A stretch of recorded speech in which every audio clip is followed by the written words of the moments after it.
Para sa mga may sakit, sa ngalan ng Ama at ng Anak at ng Espiritu Santo. Amen.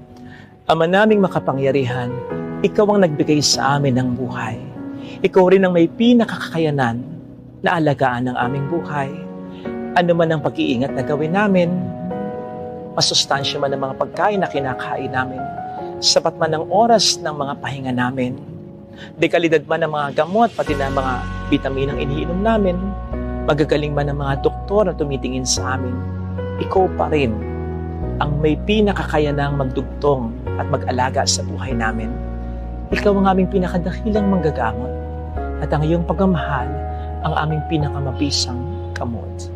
Iyakapin mo po sana kami ng mapagpala mong mga kamay. Pagpalain mo kami mula taluktok ng aming ulo hanggang sa aming talampakan. Pagpalain mo ang bawat parte ng aming katawan, ang bawat sistema, ang bawat